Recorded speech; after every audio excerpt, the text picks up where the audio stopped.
Estamos nos aproximando da segunda sessão da Assembleia Geral do Sínodo, que acontece durante o mês de outubro.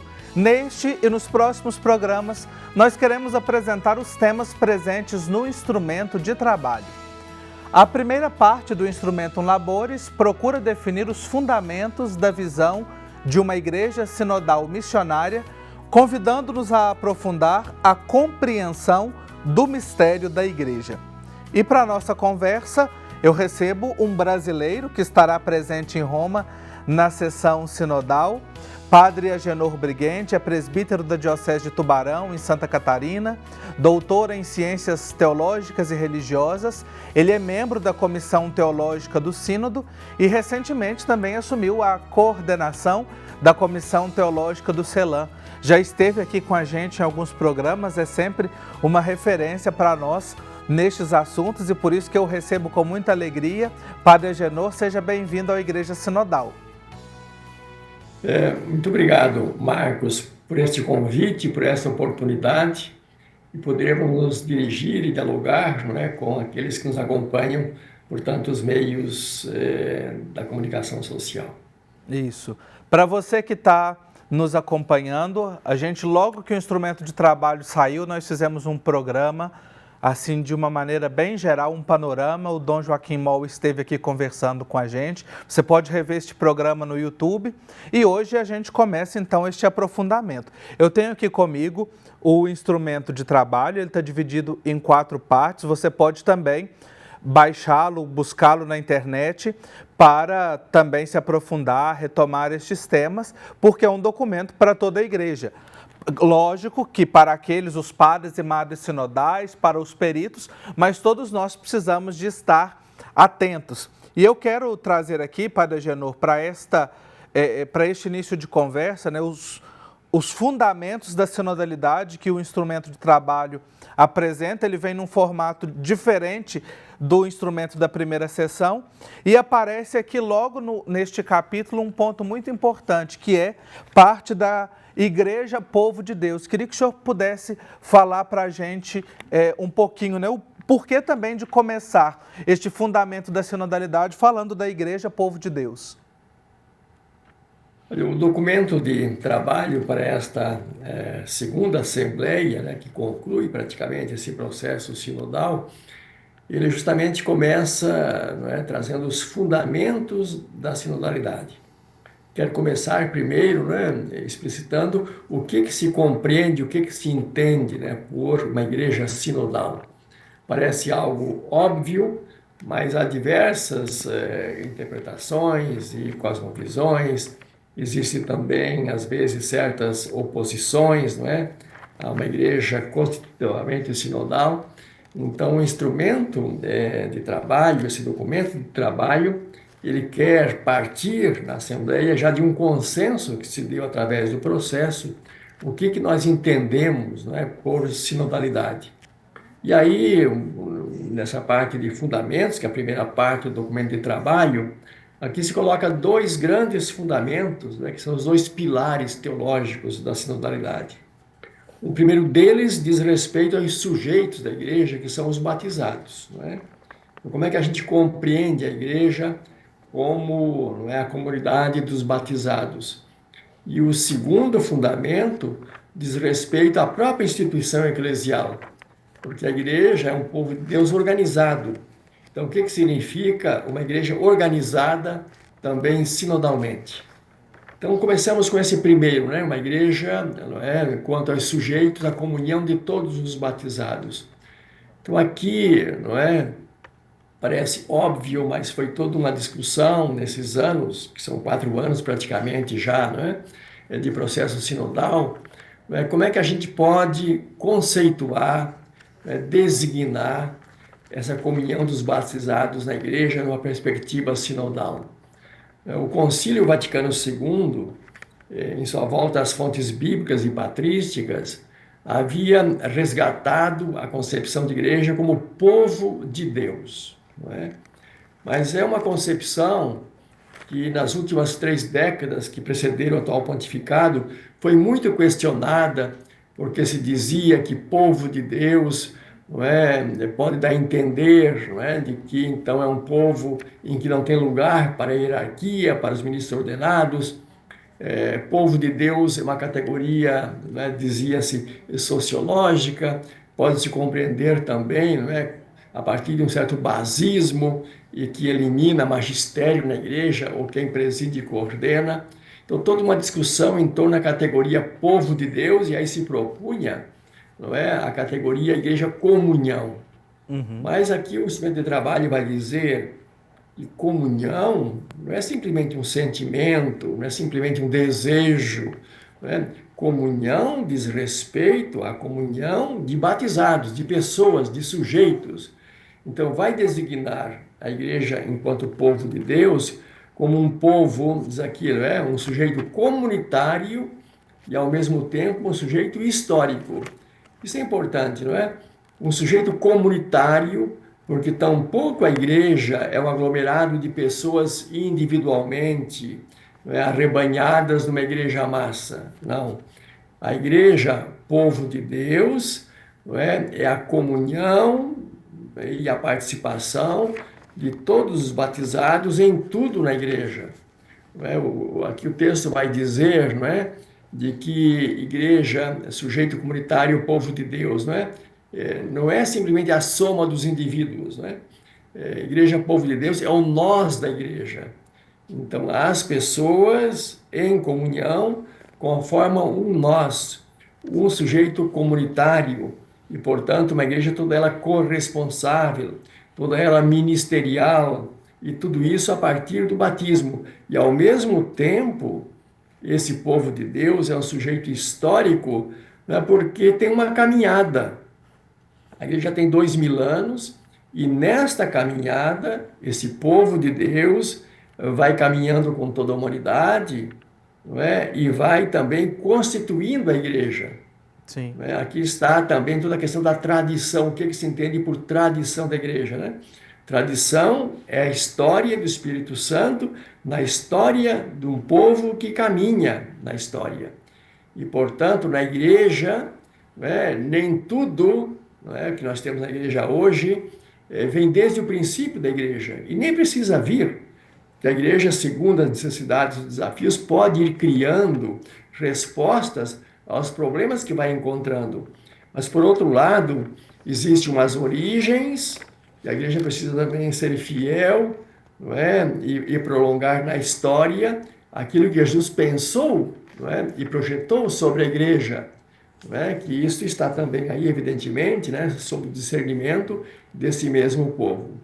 Então, portanto, não é, quando nós falamos de igreja povo de Deus, estamos falando, não é, na comunhão e na participação de todos os batizados, que formam um nós, um sujeito comunitário, e esse sujeito é um sujeito que peregrina na história. Uhum.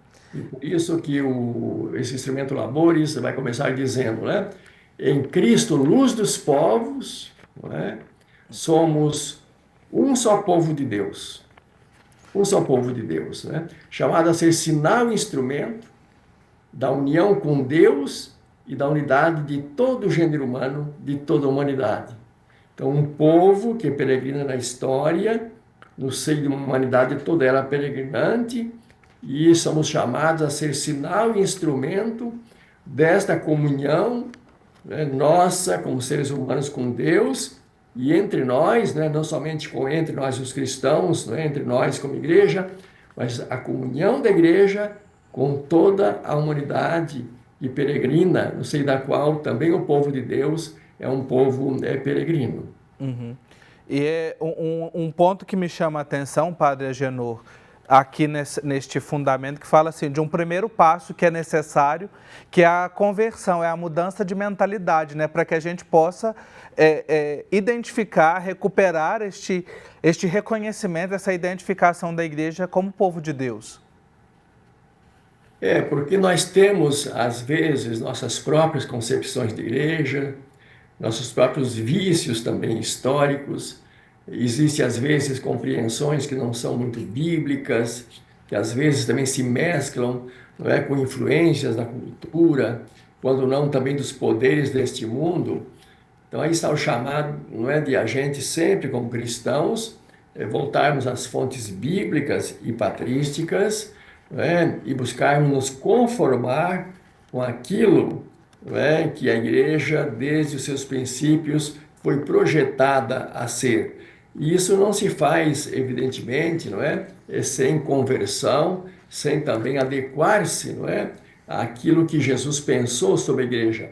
Por isso vai dizer aqui, não é, que neste caminhar, né, como cristãos, então nós somos igreja na medida em que nós nos reunimos, não é, em assembleias, e a gente sabe que não é tão fácil reunir em assembleias, escutar, se discernir junto, né? E em assembleias para fazer o quê, né? Para uma escuta recíproca, diz aqui o texto. Então, o escutar-se, esse sino que ser um grande exercício também, não é? De Sim. uma escuta mútua, um escutar-se, não é? Que se faz então no diálogo, na interlocução entre iguais, em relações horizontais, e esse diálogo é para um discernimento comunitário, não é? A igreja conforma um nós, então como é que nós podemos juntos fazer esse discernimento comunitário em vista de tomada de decisões, não é? Com Uhum. essas tomadas de decisões, existe também, não é, uma conversão no sentido de a gente também renunciar às vezes seus próprios pontos de vista e deixar-se enriquecer pelas diferenças daqueles com os quais nós caminhamos, não é? E essa conversão, diz aqui o texto, ela também precisa atingir as estruturas da igreja. Que nós Uhum. podemos, não é, ter estruturas piramidais, autoritárias, né, que não propiciam essa caminhada conjunta, esse discernimento comunitário. E tudo isso, diz aqui o texto, numa corresponsabilidade diferenciada. Nós temos na igreja, tudo era ministerial, os ministérios são distintos, mas todos discernindo e decidindo em vista de uma mesma igreja, cada um desde o seu lugar, não é? Na Sim. igreja existem diversos tipos de ministérios, como ministérios ordenados, mas que não estão fora do povo de Deus, pelo contrário, né? O povo de Deus é um povo organizado, é um povo que tem quem coordene e quem preside, mas não por cima e por fora do povo de Deus, né? No Sim. seio do povo de Deus, né? Nesse Isso. sentido, o sino coloca todos numa caminhada, não é, de discernimento e busca de decisão, de uma corresponsabilidade, não é, entre todos. Maravilha. Nós vamos fazer um intervalo bem rapidinho e já já eu continuo conversando com o Padre Agenor Briguente sobre os fundamentos da sinodalidade. Até já.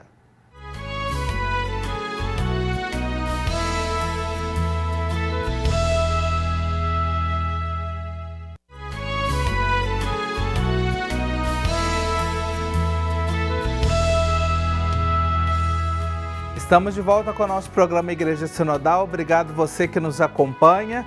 E agora, como mencionei no bloco anterior, a gente está se aproximando desta segunda sessão da Assembleia Geral do Sínodo e vamos trazer para você os principais elementos que o instrumento de trabalho nos propõe para aqueles que vão participar da Assembleia Sinodal, mas para toda a igreja. São assuntos relevantes para todos nós que participamos, que somos igreja. E eu converso hoje com o Padre Agenor Briguente, teólogo.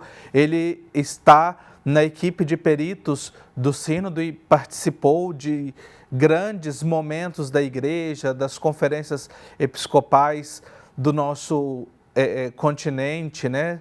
Do nosso América Latina e Caribe, e traz aqui elementos importantes para a nossa reflexão. No primeiro bloco, a gente falou sobre um dos pilares que aparece aqui dos fundamentos da sinodalidade, que é a Igreja Povo de Deus.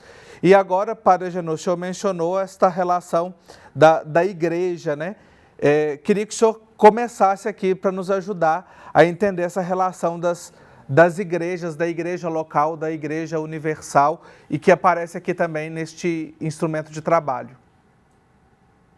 Isso, então, quando nós vamos falar de sinodalidade, nós temos dois pilares teológicos. O primeiro deles, né, a igreja como povo de Deus, como sujeito histórico, como sujeito comunitário. E um segundo pilar da sinodalidade é a igreja, né, como sujeito, mas enquanto instituição. Então, o povo de Deus é um povo organizado. E como é que esse povo, não é, se organizou desde os primórdios da igreja? A igreja nasceu situada em contextos concretos. Aqui o texto vai dizer que não existe igreja sem contexto, sem um lugar, não é, sem um chão, porque o povo de Deus vive num lugar, vive num tempo determinado, né? E vive num solo, num território. Então, a igreja de Jesus, ela nasceu organizada, não é? Em igrejas locais, em comunidades locais, que nós chamamos hoje de dioceses, né? E essas dioceses nasceram, né, com bastante autonomia uma das outras, porque em cada diocese estava presente todos os meios de salvação de que a igreja dispõe, com a palavra de Deus e os sacramentos, não é? Então, a Igreja de Jesus, a Igreja Católica, ela está, não é, inteira em cada igreja local. E isso o Concílio Vaticano II resgatou, porque nós havíamos perdido isso, né? Se entendia durante 1500 anos que a diocese era uma parte, uma parcela de uma suposta igreja universal, anterior e exterior às igrejas locais. O Vaticano II vai dizer, né, que não existe igreja nem anterior e nem exterior às dioceses. O que existe são igrejas que encarnam esse mistério em cada diocese. Agora, cada diocese, né, tem a igreja inteira, mas não é toda a igreja, porque a igreja católica é, de fato, a igreja de Jesus, na medida em que cada diocese está em comunhão com as outras dioceses também, não é? E comunhão essa que é presidida pela Igreja de Roma, pela Diocese de Roma, não é? Em que o Papa é o bispo de Roma. Então, portanto, não é? A igreja como uma igreja de igrejas locais, a igreja como uma comunhão de igrejas, né? Então, nesse sentido, aqui o texto vai falar, né, de três tipos de comunhão a nível institucional, não é? Primeiro, inclusive cita aqui em latim, não é? A communio fidelium, a comunhão dos fiéis, a comunhão de todos os batizados, né, dentro da igreja local, dentro da diocese, né? A communio fidelium. Então, existe igreja sinodal, na medida em que todos os batizados estiverem em comunhão em torno, não é, ao bispo que preside a igreja local, e cada, então, batizado ali em sua comunidade, em comunhão, né, com suas paróquias que conformam, né, uma diocese. Depois vai falar, não é, que um segundo nível de comunhão é a communio ecclesiarum, a comunhão das igrejas, a comunhão das dioceses. E nós sabemos bem disso, né? Em nosso Brasil, por exemplo, não é? Nós temos aqui, não é, a Conferência Nacional dos Bispos, que é uma instituição que harmoniza a comunhão, né, de nossas dioceses em todo o país. E depois nós temos também nossos regionais, né, as regiões da CNBB, que existem para propiciar uma comunhão mais estreita entre as dioceses, né, de um estado ou de uma região, por exemplo, né? Então, nós sabemos a importância dessa comunhão entre as igrejas. E na América Latina, nós já temos, não é, 5 conferências gerais e uma primeira assembleia eclesial das igrejas de todo o continente, para dizer, não é, da importância também de uma comunhão entre as igrejas de um continente, mas também a comunhão universal, né, de todas as igrejas de todos os continentes. Aí nós temos, então, os sínodos, que são a expressão, não é, desta comunhão, como este que nós estamos vivendo na atualidade. E depois o termo, aqui, o texto ainda fala de um outro tipo de comunhão que é fundamental, né? Fala da comunhão episcoporum, da comunhão dos bispos, também entre si, não é? E eles inseridos na igreja local. E pode também, às vezes, entender, não é, a sinodalidade como o bispo, não é, que está por cima do povo de Deus e comandando tudo. Não. O bispo pertence ao povo de Deus, ele também está no seio da igreja local. Depois, o bispo deve também levar uma comunhão da sua diocese com as demais dioceses, e em comunhão também, não é, com a Igreja de Roma, e que situa o Papa também dentro da comunhão das igrejas e dentro da comunhão dos bispos. Portanto, não é, quando nós falamos de igreja e sinodalidade, estamos falando de uma comunhão do povo de Deus, a partir das igrejas locais, das dioceses, e esse povo de Deus, não é, que tem também suas organizações, não é, em âmbito também regional, nacional, continental e universal. Expressão da comunhão entre as igrejas, para que tenhamos de fato uma igreja, não é, sinodal enquanto sujeito, enquanto povo, mas também sinodal em suas estruturas, que precisam ser estruturas de comunhão e participação. Uhum. Eu queria recuperar aqui, Padre Agenor, uma expressão que o senhor trouxe, que me parece muito interessante, né, da gente perceber se não é simplesmente uma soma, nem de batizados e nem de parcelas da igreja, e até uma expressão, né, a gente ouvia ou usava muito a expressão igreja particular, referindo-se à diocese, e agora nesse processo sinodal aparece a expressão igreja local.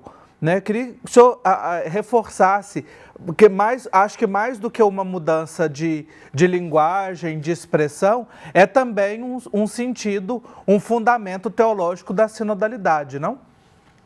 Perfeito, né? Então, nessas 3 décadas de distanciamento do Vaticano II, nós vivemos antes do atual pontificado, justamente, né, em lugar de falar Igreja Povo de Deus, falava Igreja Comunhão, entendendo a comunhão como comunhão com a hierarquia, com a autoridade, e não de todo o povo de Deus.